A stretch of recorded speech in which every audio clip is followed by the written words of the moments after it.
ये रविवार के दिन पीपल के नीचे क्यों नहीं जाते, उसकी कथा चल रही है, बड़ी विशाल है, जरा सुन लो।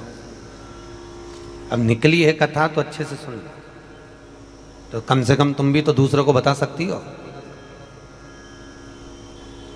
अब भगवान नारायण लक्ष्मी के साथ जैसी पीपल के वृक्ष के नीचे आए, आते से भगवान नारायण ने लक्ष्मी जी से कहा, लक्ष्मी तुम्हारी बहन बैठी है। लक्ष्मी जी ने मिठाई का डब्बा दिया। मिठाई का डब्बा देते ही दरिद्रता ने मिठाई का डब्बा फेंक दिया और फेंक कर बोली, लक्ष्मी तो जानती नहीं है मुझे क्या पसंद है और मेरे लिए तो मिठाई लेकर आई है। लक्ष्मी जी ने कहा, जी जी मैं जानती हूं तुझे क्या पसंद है, तुझे खट्टा और तीखा पसंद है। क्या पसंद है? खट्टा और तीखा। मैं जानती हूं तुझे खट्टा और तीखा पसंद है, पर मैंने सोचा तेरी शादी हो गई है, शादी होने के बाद तो तुझे मीठा पसंद आएगा। तो इतने में दरिद्रता बोली, अरे लक्ष्मी तूने मेरा अपमान करा है, मेरे लिए मिठाई लेकर आई है, लाना था तो मेरे लिए खट्टा और तीखा लेकर आना था। लक्ष्मी जी बोली, जी मेरे को मीठा पसंद है इसलिए मीठा लिया, तेरे को खट्टा तीखा पसंद है मुझे मालूम नहीं था, नहीं तो मैं लेकर आती, मुझे क्या मालूम था, मिलाती। आज भी हमारे यहां ध्यान देना, बेटी की विदाई में 4 चीजें नहीं दी जाती। कितनी चीज नहीं देते? 4। पहली झाड़ू। क्या? झाड़ू बेटी की विदाई में कभी नहीं देते। दूसरे नंबर पर सुई, बेटी की विदाई में कभी नहीं देते। तीसरे नंबर पर चलनी। क्या बोलते हो? चलनी बोलते हो ना, आटा छानने वाली चलनी, बेटी की विदाई में नहीं दी जाती। चौथे नंबर पर अचार की बरनी, बेटी की विदाई में नहीं दी जाती। बेटी की विदाई में अचार नहीं दिया जाता, खट्टा और तीखा बेटी की। और जिस घर में मायके से बेटी की विदाई में अचार दिया जाता है, उस घर में बेटी कभी सुखी नहीं रह सकती। लिख के रख लेना, उसको कुछ ना कुछ तकलीफ रहेगी। कभी सास, कभी ननन, कभी पति, कभी कोई उसको ताने देता ही रहेगा, वो सुखी नहीं रह सकती। अगर घर में किसी से सुखी रहेगी तो शरीर से सुखी नहीं रहेगी। अगर मायके से अचार बेटी की विदाई में दिया गया है तो ऐसे ही यज्ञ की आहुतियों की जब आवाज आई तो इतने में तुरंत दरिद्रता देवी तो भागी और भागकर पीपल के पेड़ के नीचे जाकर बैठ गई। दूसरा मुनि ने कहा, दरिद्रता चलो, ज्येष्ठा ये अपना घर है, तुम्हारा ससुराल, चलो। ज्येष्ठा देवी कहती है, महाराज मैं नहीं जा सकती, पहले या तो यज्ञ बंद करवाओ, पूजन बंद करवाओ, पाठ बंद करवाओ, अनुष्ठान बंद करवाओ, तब मैं तुम्हारे घर में आऊंगी। क्योंकि दरिद्रता उसी के घर में प्रवेश करती है जिसके घर में कभी पूजन पाठ नहीं होता। तो मैं इस घर में जाऊं कैसे? इसके घर में तो पूजन पाठ हो रहा है, मैं नहीं जाऊंगा। भगवान नारायण ने लक्ष्मी जी से विवाह कर लिया। दुस्सहा मुनि की पत्नी दरिद्रता पीपल के पेड़ के नीचे रहने लगी। इसलिए हमारे यहाँ हिंदू धर्म में पीपल का पेड़ घर में नहीं लगाया जाता, क्योंकि उसके नीचे कौन रहती है? जम के बोलो, दरिद्रता रहती, ज्येष्ठा रहती। अब दरिद्रता का निवास हो गया पीपल के पेड़ के नीचे। भगवान बोले, तू बोल तुझे क्या चाहिए? दरिद्रता देवी बोलती है, 7 दिनों में 1 दिन मेरा होना चाहिए पीपल के पेड़ के नीचे। भगवान ने कहा, मांग ले, केवल एक रविवार का दिन इस पीपल के वृक्ष के नीचे मैं अपने पति को रिझाने के लिए नृत्य करूंगी। और अगर कोई रविवार के दिन पीपल के पेड़ के नीचे आएगा तो मैं उसके घर में हमेशा के लिए जाकर विराजमान हो जाऊंगी। भगवान ने कह दिया, तथास्तु, तथास्तु। इसलिए केवल एक संडे का दिन ऐसा होता है जिस दिन पीपल के पेड़ के नीचे दिया नहीं लगाया जाता, बैठा नहीं जाता, प्रणाम नहीं किया जाता, परिक्रमा नहीं लगाई जाती। केवल जिनकी दीवालों पर कहीं पीपल लग जाता है ना, किसी किसी के घर में लग जाता है दीवालों के ऊपर, तुम कितना भी पीपल उखाड़ना वो वापस लग जाएगा, फिर उखाड़ो फिर लग जाएगा। पर पीपल उखाड़ने का भी एक प्रमाण है। अगर पीपल को उखाड़ना है तो केवल एक रविवार के दिन दीवार के सामने जहां से पीपल उखाड़ना है वहां पर नींबू और 7 मिर्ची रख दीजिए और उसके बाद पीपल को उखाड़ दीजिए और नींबू को वहां पर काट कर छोड़ दीजिए। उसके बाद कभी दीवार में पीपल लग ही नहीं सकता उस स्थान पर।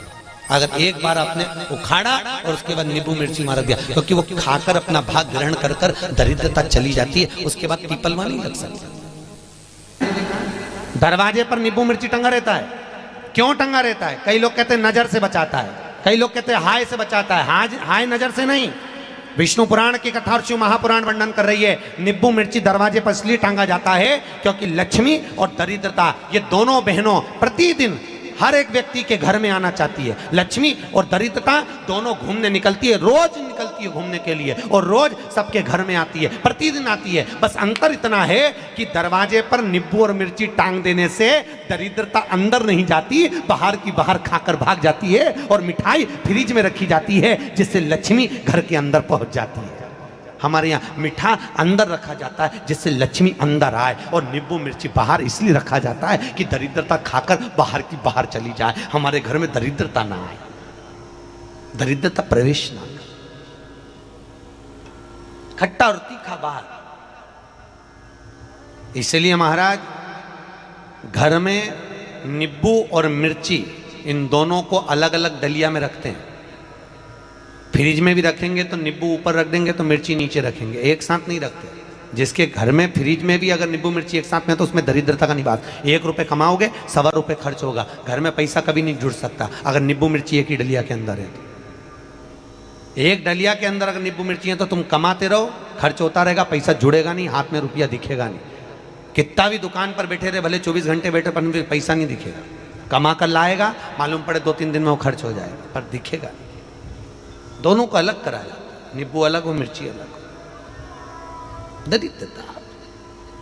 महाराज दुसा मुनि दुर्वासा जी से पूछते हैं, इसको कहां लेकर जाऊं? मेरी पत्नी को कहां ले जाऊं? ये दरिद्रता जाए तो जाए कहां? इस दरिद्रता को कहां लेकर जाऊं? कहां रखूं इसको? इतने में दुर्वासा जी ने कहा, सुन दुसा मुनि, अपनी पत्नी दरिद्रता को अगर कहीं लेकर जाना है तो जो नारी, जो स्त्री शाम के समय पर चोटी करती हो, झाड़ू लगाती हो, या जो स्त्री दोपहर में सोती हो, उसके घर में इस दरिद्रता को लेके प्रवेश कर जाना। वैसे मुझे उम्मीद है करमाला की माताएं दोपहर में नहीं सोती होंगी, जो दिन में सोती हो, जिसके यहां रात में बर्तन झूठे पड़े रहते हो, जिसके यहां रात्रि में बर्तन झूठे पड़े हों, उसके घर में इसको लेकर प्रवेश कर जाए। प्रवेश। शंकर की कथा कर रही है, मेना, धन्या और कला, ये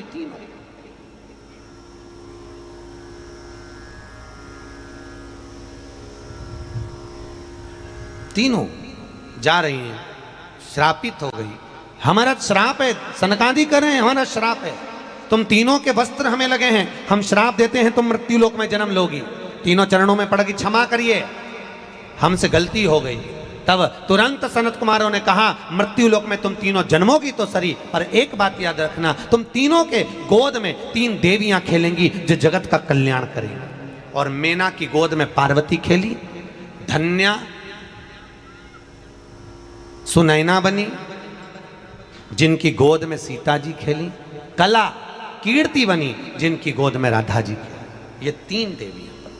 और महाराज माता पार्वती की गोद में, माता मेनावती की गोद में पार्वती जी विराजमान हैं। इतनी देर में देवऋषि नारद का आगमन हो रहा है। महाराज देवऋषि नारद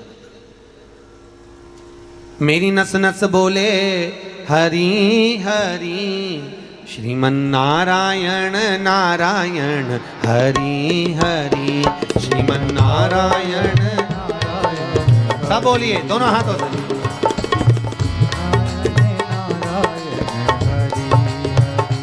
श्रीमन नारायण नारायण हरि हरि, नारायण हरि हरि, बोलो नारायण नारायण हरि हरि, बोलो नारायण नारायण हरि हरि, बोलो नारायण नारायण हरि हरि, बोलो नारायण नारायण हरि हरि, बोलो नारायण नारायण हरि हर हर महा।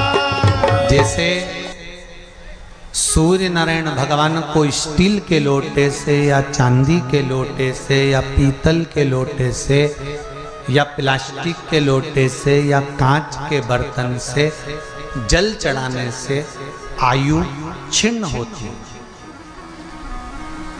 क्या समाप्त होती है? आयु।